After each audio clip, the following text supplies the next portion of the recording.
So most of them are students in our Christian school.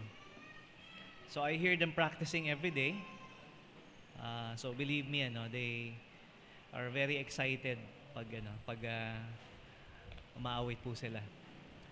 So once again, we thank the Lord for this wonderful Sunday morning. So hopefully you'll all settle down, okay? So marami pa ho tayong mga pwedeng maupuan, ano? So it's good to see Pastor Espinol with us. So we've been praying kay Pastor Lu, sa kanyang treatment. Okay.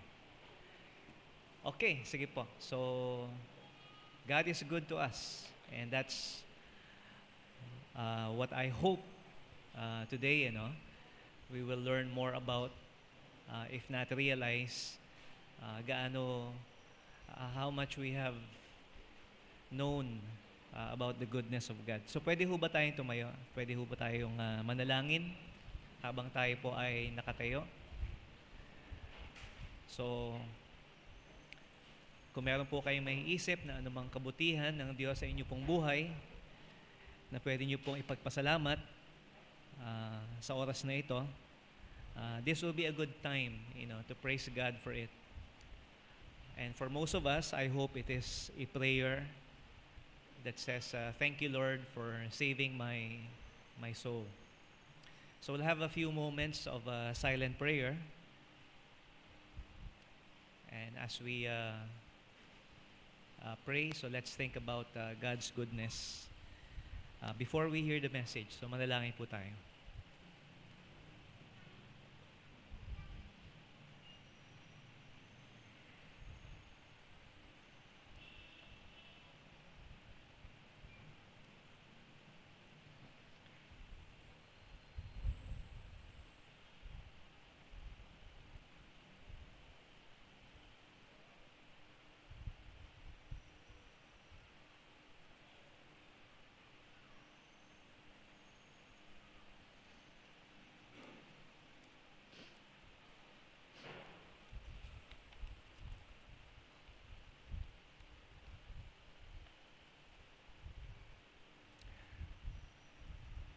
Amen.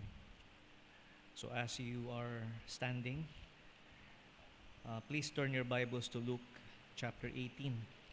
So tingnan po natin ang ating mga Biblia. Let's look at Luke chapter 18. And just the part dito po, sa verse 18 up to verse 27. Okay, so shall we read that responsibly? So basahin po natin ang salitan from verse 18 to verse 27. So I will read first verse 18 and you read verse 19 hanggang umabot po tayo sa verse 27, okay? And a certain ruler asked him, saying, Good master, what shall I do to inherit eternal life?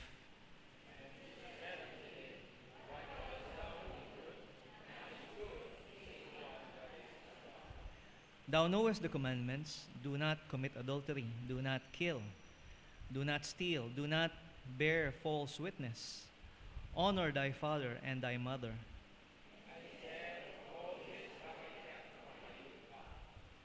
Now, when Jesus heard these things, he said unto him, Yet lackest thou one thing.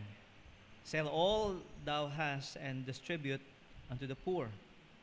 Thou shalt have treasure in heaven, and come and follow me.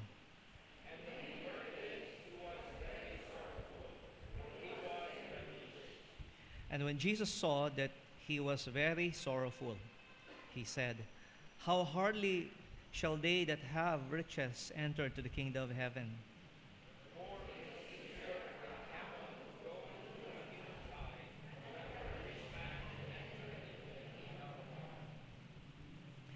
Then they that heard it said, Who then can be saved?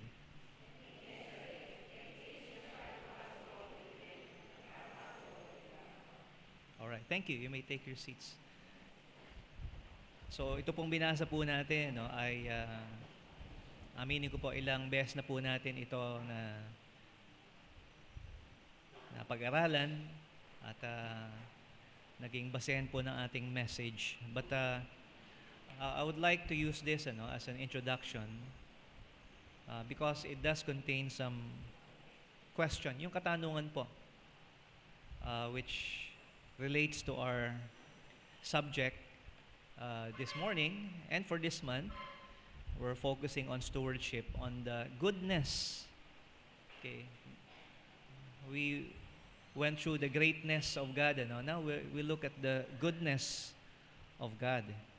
So yung related pong question po rito, yung binigay po ni Jesus. Why calls thou me good? None is good, save one, that is God. So paano po natin malalaman that God is good? So that seems to be asking the obvious. Okay, so how do you know God is good? Believe it or not, marami po mga tao na question kung mabuti ba talaga ang Diyos. In light of certain calamities na nangyari po sa bansa po natin, yung mga tinamaan po ng mga disasters, bagyo, earthquake, almost a year, from now. I think the Bohol earthquake was October and the Yolanda was November. So, yeah, there are some people, that they question the very goodness of God and even the very existence of God. So how do we know? God is good. So yun po ang tinatanong ng Panginoon, why do you call me good? So why, So tinatawag natin, sinasabi natin, God is good all the time, So I ask, why? Why do we call Him good? Obviously, ito pong lalaking ito, na lumapit sa Panginoon, na nagsabi sa Kanya, good Master. So ang tinatanong niya po rito, is, ano ba ang dapat niyang gawin upang magmana ng buhay na walang hanggan? Now, for us who, nakakilala sa Panginoon and are sure that you have eternal life, so you know the answer. Okay? Kung bakit po mabuti ang Diyos. But alam niyo po, kahit sabihin po natin na hindi natin maranasan anything na meron pong katiting na dahilan para masabi po natin, God is good to me, God is still good. Okay? God is still good. And that's the obvious thing about God, maging yung salitang good po, good. Okay? Ang spelling ngayon ng good, G-U-D, good. Okay? But the word good, G-O-O-D, that itself is even derived from the word God. So, God cannot be anything else but good. Pero ang sabi po ng Panginoon, only God is good. None is good, save one. And that is God. So siya lamang po ang nag-iisa na mabuti sa lahat. So in other words, mga minamahal, isa pong bagay na gusto ko pong maisip po natin ngayong umaga is that paano po natin and this might sound philosophical or ethical for us. Pero paano po natin malalaman ang kabutihan ng Diyos kung hindi tayo mabuti. Okay, so aminin po natin, ang pinag-uusapan po ng kabutihan po dito, ay yung pagiging righteous, okay, sinless, perfect. Because as far as God is concerned, only siya lamang po talaga ang nag-iisang perpekto at mabuti. So, paano po natin maintindihan ang isang bagay by what it is not? So, mabuti ang Diyos kasi hindi siya katulad natin. Tayo ay hindi mabuti. Tayo ay hindi perpekto. Tayo ay gumagawa ng kasalanan. So, anumang bagay kung ano po tayo, that is what God is not. That's a good start, pero that doesn't really explain to us paano ba naging mabuti ang Panginoon Diyos. So, how can we know what is good and that we know, how do we know that God is good? So, paano natin mahalaman kung ano yung mabuti? At kung maintindihan natin kung ano po yung mabuti, then how could we know that that good is God? So that's our dilemma. Okay?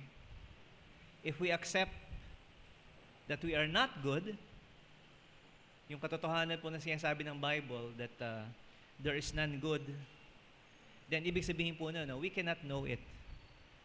Hindi natin maintindihan kung ano po yung what we are not. And therefore, we cannot know God. Hindi ho natin makikilala ang Panginoon Diyos. So ano ho ba yung mabuti? What is good? So pinaka-simple po na masasabi ko po that all of us will agree. Okay? Because marami pong hindi mag-agree sa definitions. Pero this is what I think that I found, a definition of good that we all will agree. It is that which is approved or accepted. So pag ang isang bagay para sa iyo ay approved, accepted, or katanggap-tanggap, then that is good.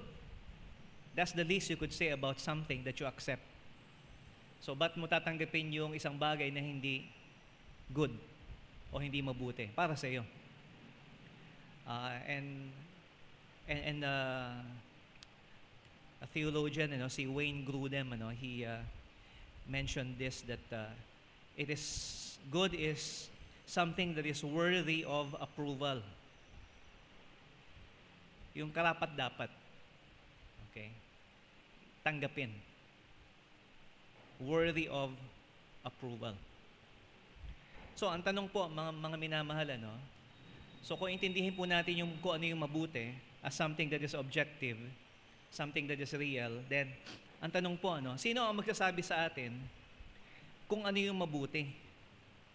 Ano o sino ang magsasabi po sa atin kung ang isang bagay is worthy of approval or it is to be accepted? Sabihin natin yung law o yung rules or a certain standard ang magsasabi po sa atin that something is good. Well, ang tanong ko pa rin, sino ang gumawa ng rules? Sino ang nag-set ng standard? Who made the law? So, it boils down to a person. Okay? So kung naniniwala po tayo that in this universe there is a moral law, it has to be a person. Hindi ho pwedeng lang po yan, mga forces. It's a person. And kung iisipin po natin, mga minamahal, that person is God. God set the standard. God gave His law. And God is good because, ito po sabi niya, Kung isipin niyo pong mabuti, ang Diyos po, siya ay mabuti at ang kanyang bagay na ginagawa ay mabuti simply because He says so. Wala hong sino man na pwedeng magsabi sa Diyos na alam mo, ito yung tama, ito yung mabuti. No. Okay? When God created the world, di ba? In 6 days, each time He made something, He saw that it was good. So wala nagsabi sa Diyos, ang ganda naman ng ginawa mo. Wala. So siya po mismo ang nagsabi at nag-judge His work, and actions are good because He is the Creator. God saw that it was good. And, God never acts contrary to His nature. So kung ano man po, mga minamahal, ang nature ng Panginoon Diyos, that's who He is. Hindi niya pwedeng salungatin sa pamamagitan ng ginagawa niya kung ano po siya. Okay? So you really have to I'm asking you to think. Okay? Mahirap mag-isip, Pero alam niyo po, mahalaga kasi hindi pwedeng puro puso, dapat may may isip din. So gamitin po natin yung ating pangunawa ngayong umaga, because napakahalaga po na pinag-uusapan po natin. Let's not be allowed to be distracted by anything else because this is about God. At kung gusto po natin malaman kung ano yung mabuti para sa atin, then dapat gamitin natin yung isipan na binigay po sa atin ng Diyos. Now, our understanding is good. So ito po ang problema po ngayon. Ano ang pangunawa ko? Ano ang pangunawa ninyo at nating lahat kung ano po ang mabuti? Kasi kung tayo po ang tatanungin, then ibig sabihin po, tayo po ang magbibigay ng approval. Tayo ang tatanggap. Tayo ang magsiset ng standard of what is good for us. Okay? So, meron ako iniisip na mabuti para sa akin. At ang problema niya, iniisip ko, karapatan ko yun. Naisipin ko ano yung mabuti to decide what is good for me. Okay? However, okay, what might be good for me might be not good for you. So, maaaring magkaiba po yung pananaw po natin kung ano po yung mabuti. So, it's subjective. So, a good man, okay, so siisip natin, meron mang good man. So, among us, maaaring meron tayong standard kung ano yung iniisip natin na mabuting tao. However, in some cultures, maaaring iniisip nating mabuti ay hindi mabuti sa kanila. I've read about, and you've probably heard about si missionary Richardson sa Papua New Guinea. So he went to a certain tribe. Ang pangalan ng tribe Sawi. Okay, Sawi. So member ka ba ng tribe na 'yon? Sawi. Okay. The Sawi tribe, okay? So nahirapan silang mag-preach ng gospel dito sa tribe na ito, si Don Richardson. Because iba yung standard nila.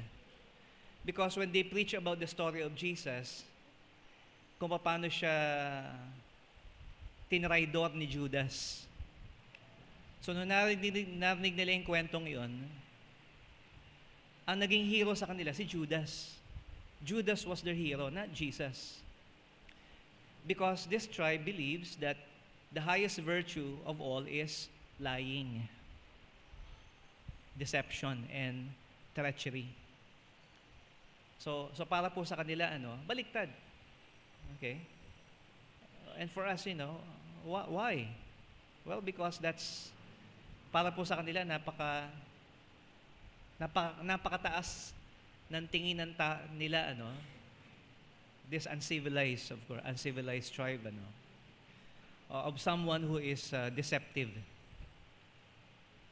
Okay, and they even made a movie about that, ano, yung the Peace Child. So they were able to explain the gospel by their culture. So anyway, makikita po natin, the point that I would like to make, ano, maaaring isip natin, kung tayo ang magja-judge, yung mabuti sa akin, maaaring hindi mabuti para sa'yo. And yung mga bagay po na judge natin as what is good, like a good church, I hope you think this is a good church. Otherwise, why do you come here? Okay? Or a good school. So we also have a Christian school. And, despite our deficiencies, I still think, we have a good school. And I'll tell you why, because some people, I've heard they would say that, why do we put so much emphasis on moral and spiritual values? And pag masyado daw tayong yun na lang, we are doing a disservice. Can you imagine that, Somebody saying to you na you're doing a disservice to your students.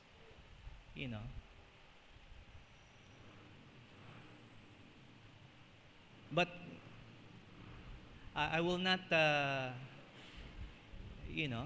deny this. That's our mission. Okay? Jesus Christ, for Him to be known and to build Christian character. And if we are deficient in some other things, hopefully, we'll not be deficient in our objective, our main mission, which is moral and spiritual. Okay. So we had this kailan ba to? World Teachers Day, which I think parang naging worldly worldly Teachers Day, because I thought, let's show them, because we were invited to this talent show, and meron naman tayong talents, and we could use that to to glorify God before these people. However, when one of our representative went there for the rehearsal, kasama pala sa talent yung dancing. Not dancing that is modern and contemporary, not yung cultural cultural dancing. So I guess we can't participate here, because we don't believe in modern dancing, because you have to listen to the dance music, so pati pa ba yun? Yes, our being Christians involves every aspect of our life. So not just the teachers, of course, but hopefully, everybody. So kaya nga po, yung music na ginagamit po natin in our worship least affects the physical, because it doesn't cater to your, physical movements. Okay?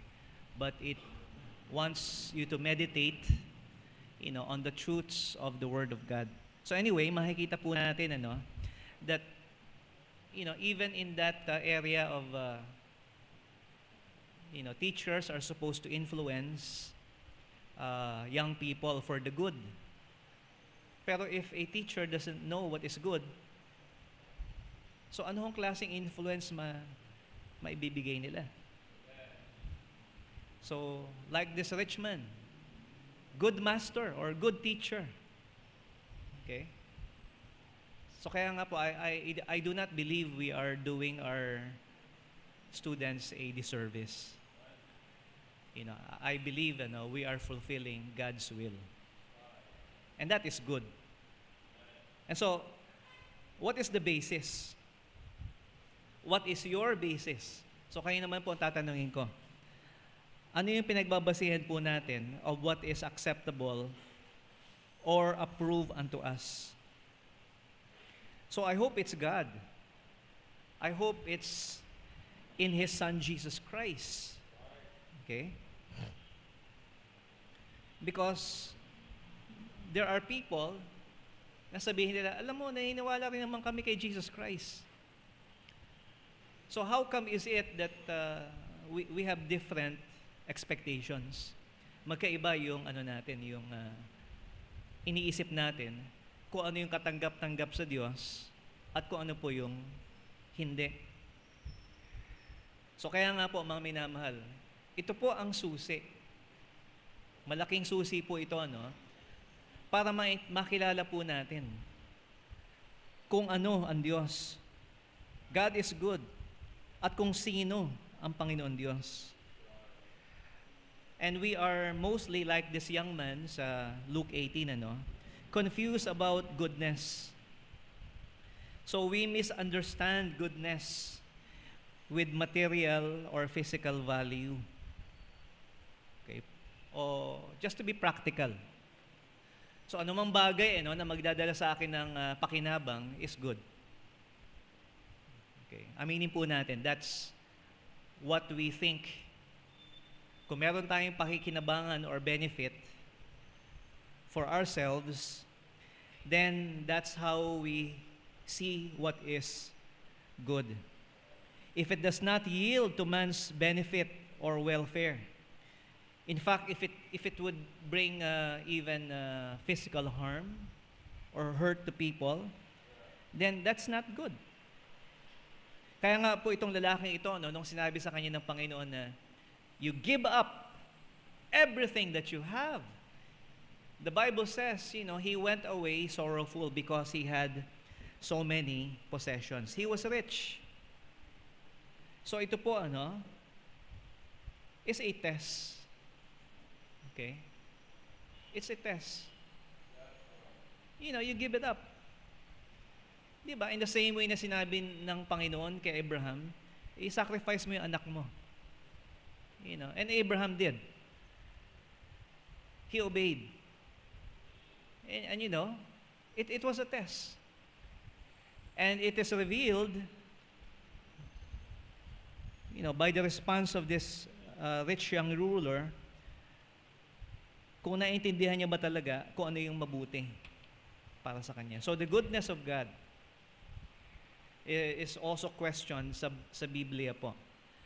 In the sense na may makikita po tayo sa Bible na like what we preached last week regarding Joshua. Utos ng Panginoon, patayin lahat, everybody, man, women, children, animals, total. Wow, okay. That's murder. Well, God said it. Okay? Nung bumaha po, and God commanded Noah to build an ark. And everybody died. Except Noah and his family. So was that good? Was that good? So tanong ko po sa inyo, is capital punishment good? Okay. Well, it is because God said it is. Okay. And Israel was acting on direct commands of the Lord. So, kasi po ang iniisip po natin, and you have to see clearly, kung ano po yung command o yung inuutos po ng Panginoon sa Kanya pong salita.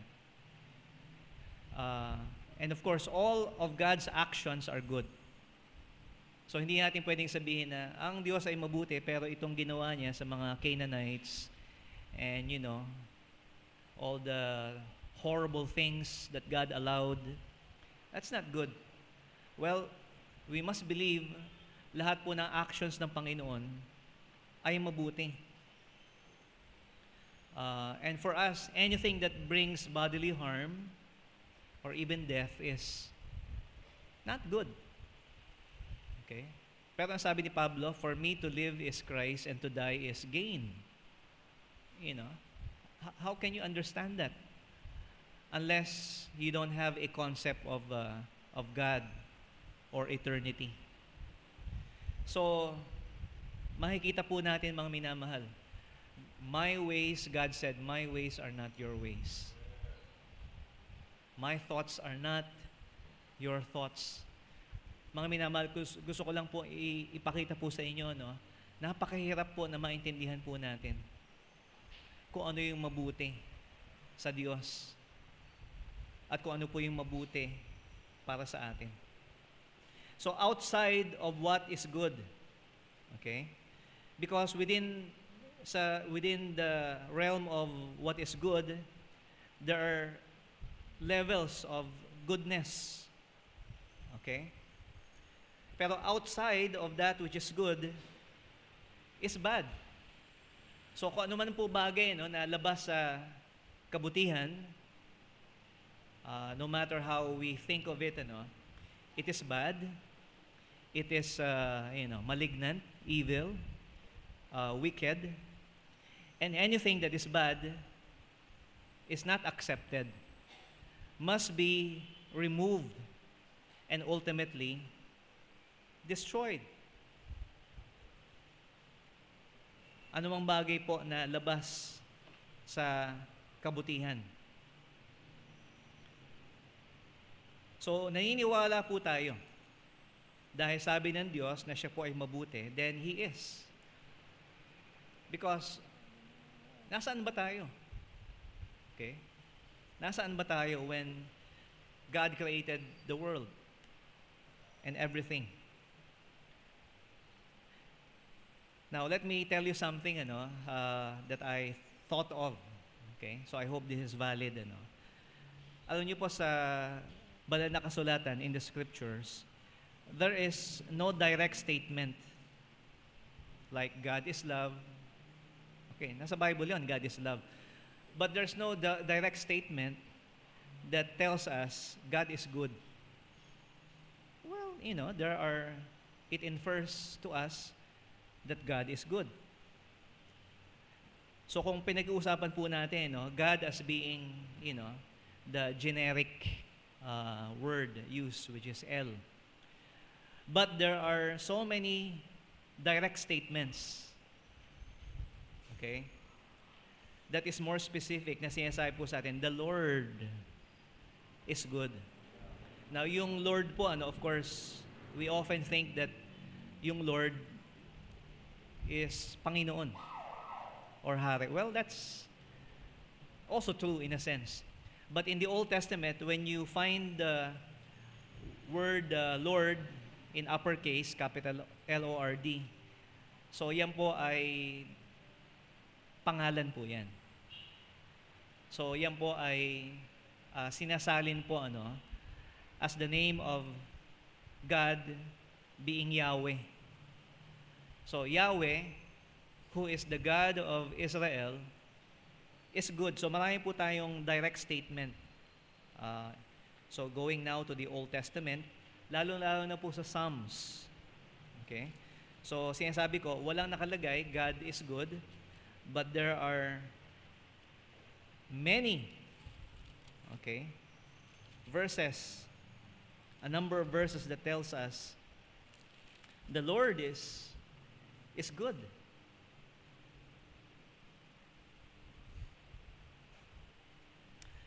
Verse 8, 34:8, "O taste and see that the Lord, or Yahweh, is good. Blessed is the man that trusteth in Him." Psalm 100, verse 5, "For the Lord is good." Psalm 135, and verse number 3, "Praise the Lord." Tama ba ito?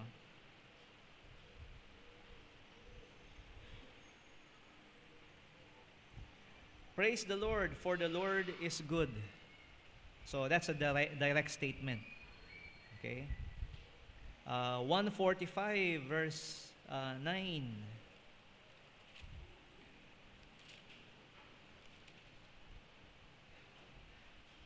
The Lord is good to all. Okay? And in other places like Jeremiah 33 verse 11. Okay, let's go ahead and look at that, okay? Maganda po na marinig natin, ano? Ito po mga verses that we don't usually read.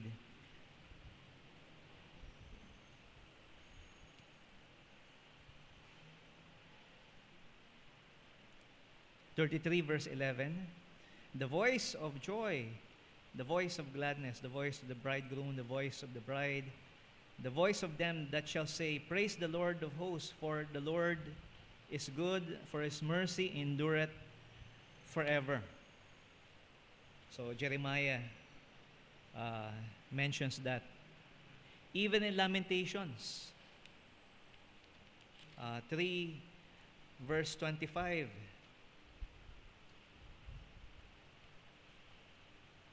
The Lord is good unto them that wait for Him, to the soul that seeketh Him. And in Nahum 1:7.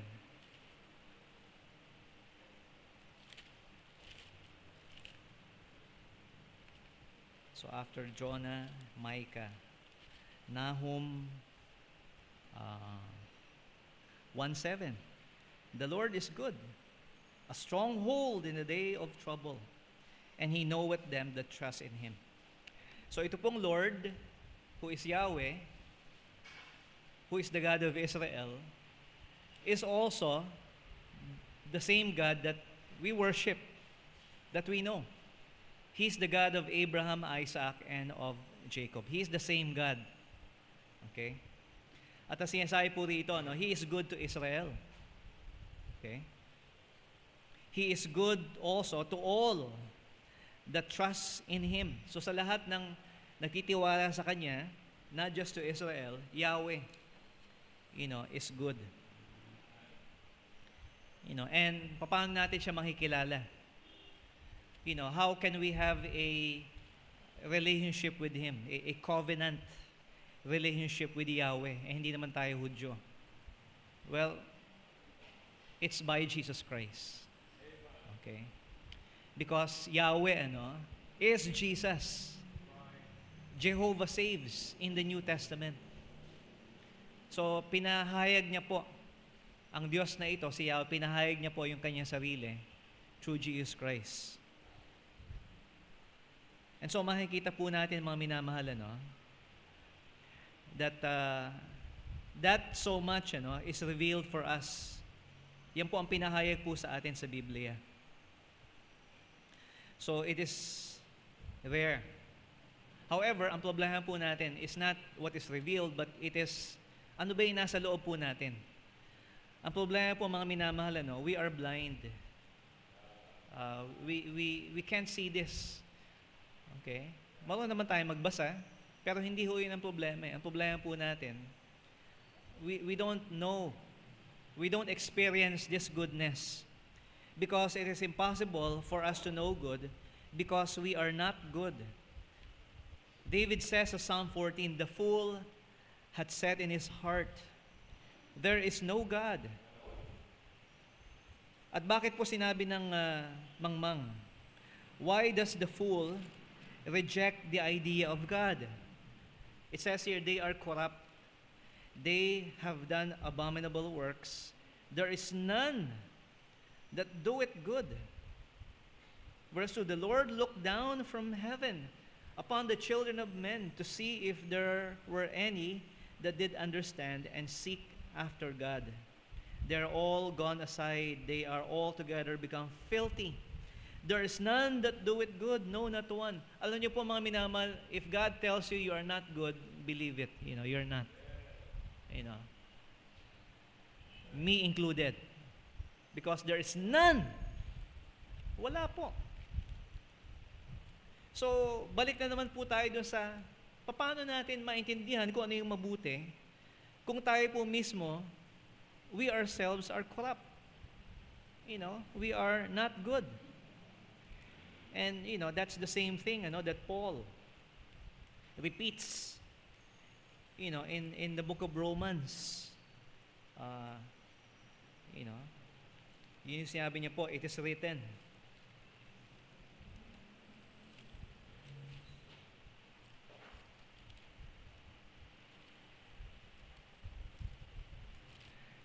So if you're here this morning at maring naramdaman mo na parang mabait naman ako eh. Well, excuse me, no. I don't want you to feel miserable at the same time. Pero ito ang katotohanan. You are not. We are not. Okay. Kung intindihin po natin yung sinasabi ng Panginoon sa kanya pong salita. Okay. As it is written, there is none righteous, no, not one. There is none that understandeth. Verse 11. None seeketh after God. For all have sinned and come short of the glory of God. So, I have to convince you this morning to accept yung reality. So, hindi mo maintindihan kung ano yung mabuti para sa iyo because you are not good. At hindi ako nagsabi po niya, no? That is what God says. And that's very important because ang lahat po ng kabutihan, na maaaring maunawaan po natin at matanggap po natin po sa Diyos, it falls under the goodness of God. His love, okay? His mercy, we sang about that a while ago. His grace, His patience are just aspects of God's goodness. So pumapailalim po ang lahat ng mga bagay na yun, yung pag-ibig niya sa atin, yung kanyang habag, yung kanyang biyaya, yung kanyang pagpapasensya, lahat po yan mga minamahal, are all God's goodness. And we will not have an idea of those other things, unless we know what is good that is in God. So kaya nga po, ito pong, this is my hamon, to you. Okay. Yeah, so we've been a bit philosophical this morning, but practical din po ito, mga minamahal. Okay. So we know what is good by trusting God. That's it. Okay. Because sabi po ng Diyos, siya ay mabuti, at lahat ng ginagawa niya is not contrary to His nature, therefore, everything that God does is good. Therefore, we should be content. We should be thankful to God by trusting Him. Magkakaroon po tayo ng magsisimula po yung pangunawa po natin ng kabutihan ng Diyos by trusting in His Son, Jesus Christ. So mahalaga para sa iyo na maintindihan mo na yung decision mo na magtiwala kay Kristo Jesus para sa iyong katubusan, para sa iyong kaligtasan. Ang susi sa lahat ng kabutihan na maaaring matamasa po natin sa Diyos. Because God will open our minds. Okay? God will help us understand and experience what is good, what is approved, and what is acceptable in the sight of God. Romans 12:1 says, I beseech you, therefore, by the mercies of God, present your bodies a living sacrifice, holy, acceptable unto God, which is your reasonable service. And be not conformed to this world, but be transformed by the renewing of your mind. So dapat po merong transformation of our mind by renewing it, that ye may prove what is that good and acceptable or approve. And perfect will of God. Okay? So ano ho yung mabuti? What is acceptable? What is good? Is the perfect will of God. So do you know God's perfect will for you? That's good. Sometimes we don't have to choose God's perfect will. He makes that choice for us. So what is good is not what is acceptable to me or approved to me. Okay? So hindi ho tayo yung nagde-decide kung ano yung mabuti para sa atin. But what is good and acceptable with God. Because God's will is good. It's good for Him. But it's also good for you. If we believe Him, na ito po ay mabuti para sa atin. Alam niyo po sometimes, and I would say this sa akin po, meron ako pinag-pray na isang bagay na isip ko, mabuti ito para sa akin. It's good. And maybe because it is good for me, okay, it is God's will. Hindi po, dahil kalooban ng Diyos, therefore it's good. So inisip ko kasi, mabuti ito para sa akin. At walang anumang bagay na mabuti na hindi ibibigay sa akin ng Diyos. Okay? So yan ang paniniwala ng maraming tao. Pag mabuti, ibibigay sa iyo. Pero ang tanong, kalooban ba ng Diyos? Kasi kung mabuti lang sa iyo, pero hindi naman kalooban ng Diyos, then why should God give it to you? But so, I prayed and, God made me realize, yung pinagpipray ko, ayaw niya. May masama ba doon sa pinagpipray ko? Wala naman. Because for me, that is good. But God said no. Okay? So what do you do now? Okay? Diyan sabi ko na lang, as if, I'm talking with God, in person. Sabi ko, okay. Pero bakit? yun nga lang mahirap na, nagtatanong pa tayo, bakit? Why? Why is this answer good for me? Well, it's hard to understand para po sa atin. But ano ba ang dapat natin maging response? Thank you. Okay. Pag merong binigay sa iyo yung Diyos na mabuti na ayaw mo, don't ask why. Just acknowledge it's good. And just worship God. And say to the Lord, thank you.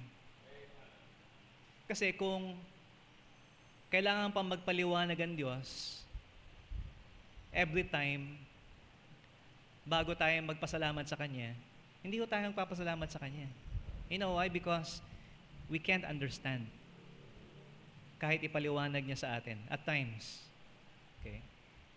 Nakita ba natin si Job na, di ba sabi niya, the Lord give it, the Lord take it away. He just thanked God and, worship God for something that he didn't understand. And so even, when God, because we think no good thing will He withhold from Him.